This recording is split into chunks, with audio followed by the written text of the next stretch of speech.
Colombia is a huge, diverse country that I love very much. I've spent a lot of time in Colombia before, and I keep finding things that look weird but are cool at the same time. Colombia is a country with a lot of diversity and traditions.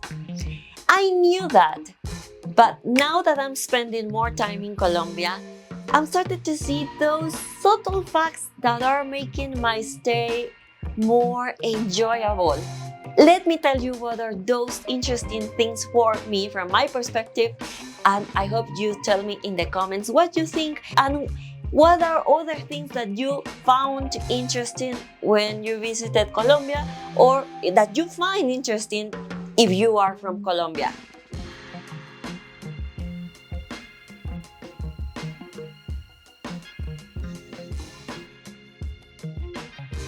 The country is home to many ethnicities, culture, and traditions, making it a very fascinating country. You can go to the coast and you'll think that you've already seen everything. You've already seen the authentic Colombia. But then you go to the interior of Colombia and wow, you're shocked for how different Colombia looks. Well, at least that was something that happened to me. To start, let me tell you that Colombia has over 80 ethnicities. And you can see it very easily from one place to another. Recently, I visited the city of Barranquilla. Barranquilla is a city that is located on the coast, on the north, and it has received many people from different parts of the world over the years because it's a port city. I went to Barranquilla a few weeks ago because I went to its carnival. The Carnaval of Barranquilla is recognized for being the world's second largest carnival. Can you imagine that? And the carnival is celebrating the ethnicity. African ethnicity, indigenous ethnicity, and of course, Spanish ethnicity. I could see this. It was a very enriching experience being able to see people how much they love listening to champeta music and dance as well. Champeta music is a rhythm that was originated by the African Colombian people. And it's a rhythm that comes from Africa. And not only champeta, but also salsa, cumbia, and vallenato.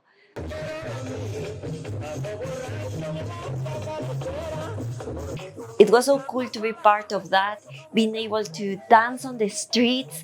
And that didn't happen just because it was carnival times. It happened on a regular basis. Well, at least it used to happen when I was living there 12 years ago. I recommend you guys going to the Carnival of Barranquilla so you can experience how they celebrate their ethnicity. When I first traveled to Colombia, I started on the coast. It's common to see African Colombian people, indigenous people, and very light-skinned people as well. Again, it's a very diverse place. I ended up in the Departamento Caldas, in the interior of Colombia, the place where I am now.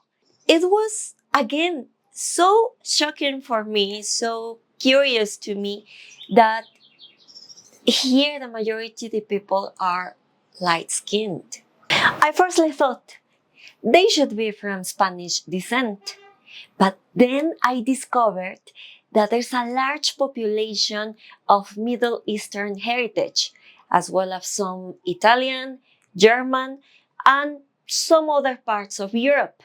And this happened because Manizales, the city where I am living now, was an important hub in the 20th century, and that attracted the best merchants in those times. One thing that I find interesting about the city of Manizales is that there are different neighborhoods with European names. For example, there's a neighborhood that's called Milan, Suiza, Chipre, and there are towns around Manizales that are called Líbano, Armenia, Cartago, Philadelphia, Palestina. What do you know about this? It would be so interesting for me to know. And maybe if you are more interested about this topic, I can make a specific video about this in the future. I've also heard people around this area saying that they aren't as good dancers as other people in Colombia, in different areas in Colombia. Of course, let's think of Cali, the capital of the salsa, Cartagena, Barranquilla. They don't compare, but I think from my perspective that Manizales is a place that is full of life. There are quite a lot of places to go dancing, clubbing. They know how to rumbear, the word that they use here in Colombia. And I can say that it's even much lively than the city that I was living in Mexico, in Querétaro. Hey, I just want to say hi to my patrons who are supporting this channel. Thank you very much, guys, for supporting this channel. You don't have any idea of how thankful I am. Thank you very much. Don't forget to give this video a like or leave a nice comment. I always read them.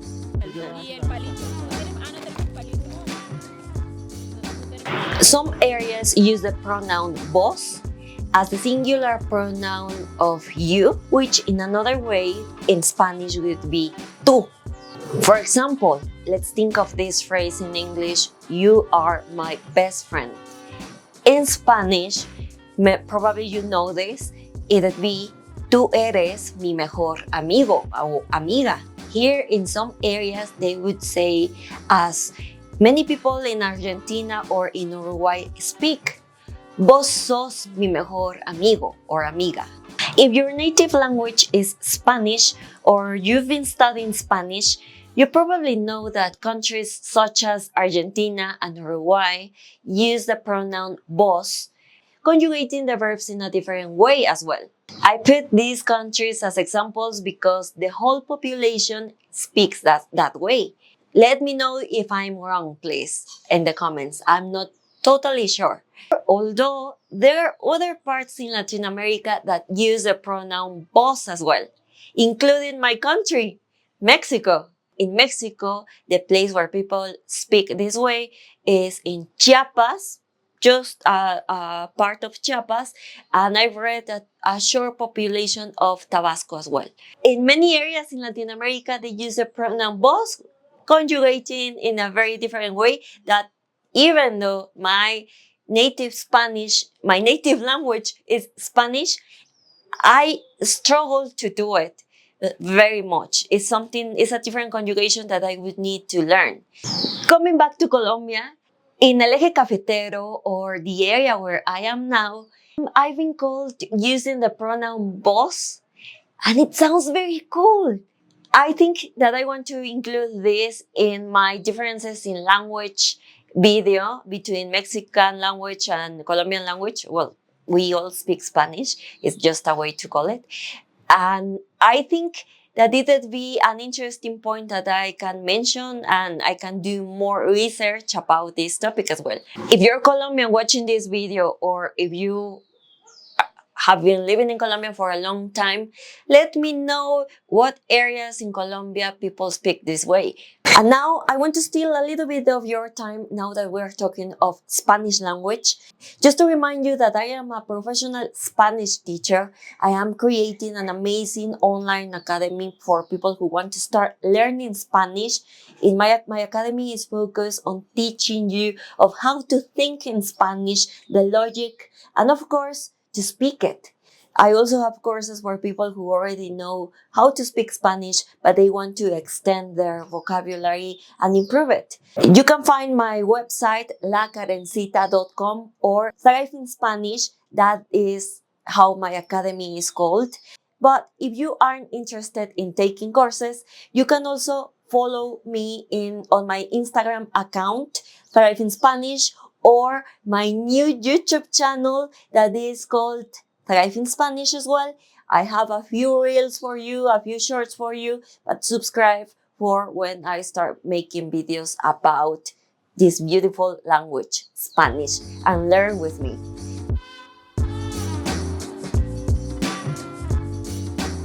If you ever visited Colombia, or if you know someone from Colombia, you've probably heard of the word estratos. But what's that? And why are they so important in the society here in Colombia? Estratos are a way of classifying homes and buildings based on their socioeconomic level. This classification ranges from Estrato 1, which is the lowest socioeconomic level, to Estrato 6, which is the highest socioeconomic level. The status classification is used to determine the price of public services, for example, electricity, water, and gas. People living in higher status pay more than people living in lower status in general. For example, I know now that I'm living in Strato 4. Status can also determine people's opportunities and quality of life. Usually, people living in higher status have a better access to education, public transportation, and healthcare, while people living in lower status may have limited access to these services. This is such an enriching topic that I would love to explore more in a video.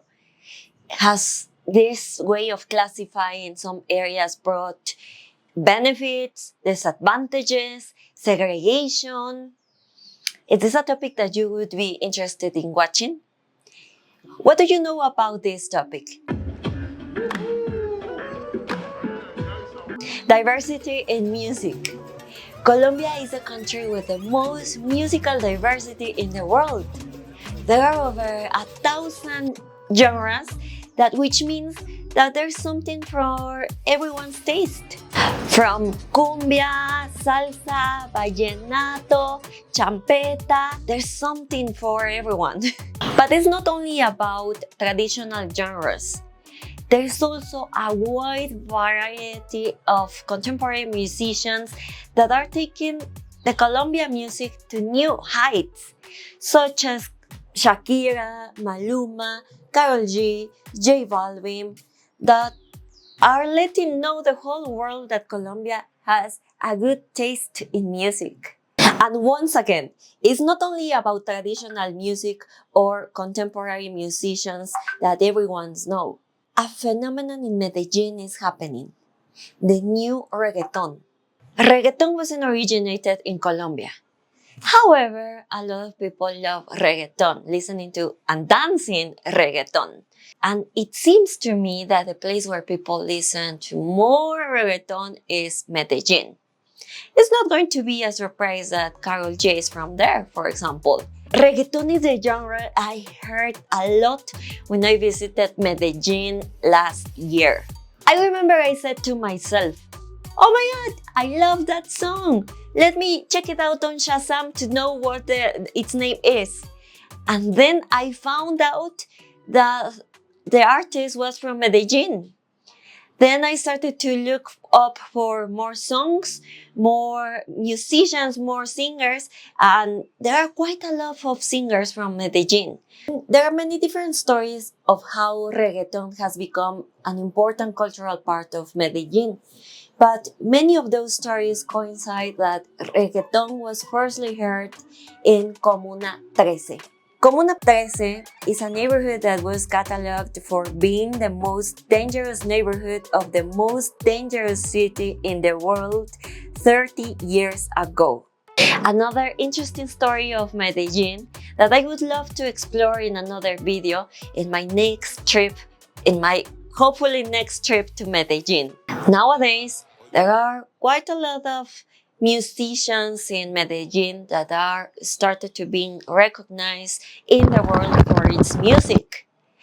Another example is the city of Cali, which is officially called the worldwide capital of the salsa. I recently visited Cali and I made a video about this cultural fact.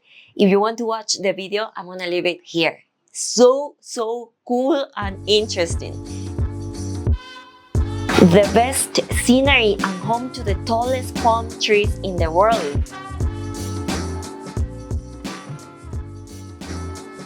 Did I mention that Colombia has beautiful natural diversity? Just look at the scenery that's behind my apartment. It's so beautiful. From beautiful beaches on the coast to amazing forests in the interior.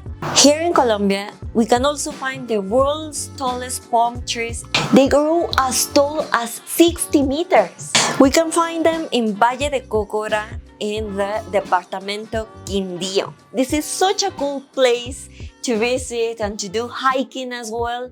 And actually, the movie Encanto was inspired by this place. I actually made a video about this amazing place and the surrounding areas. Let me know if you want me to put it online, if you want me to show the vlog of this amazing trip I had. Cheese with everything, even with chocolate. Colombia is not a country with a great cheese tradition, but they do love putting cheese on everything. In the area I am, cheese is very fresh, mild, and soft, produced by farmers in this area. One thing people love doing here is having a nice hot chocolate with a piece of cheese. Oh, and I have to say that I love it too. Chocolate, normal chocolate with cheese. And again, what they told us to do is that we have to put the cheese in the chocolate. It was fantastic. It's the perfect combination between a hot, sweet chocolate and a very fresh and soft cheese inside. Oh, you should try it. Again, Colombia is so different that even cheeses are made differently on the coast and in the interior of the country. On the coast of Colombia, cheese is usually salty, crumbly, with a dry texture. What do you think about these facts that I talked about in this video? I think Colombia is very diverse, and I would love to talk more about a specific point that I mentioned here if this is something that you would like me to focus on. Thank you very much for watching this video. Please don't forget to subscribe, give it a like if you found it very interesting to hear, and see you in the next video.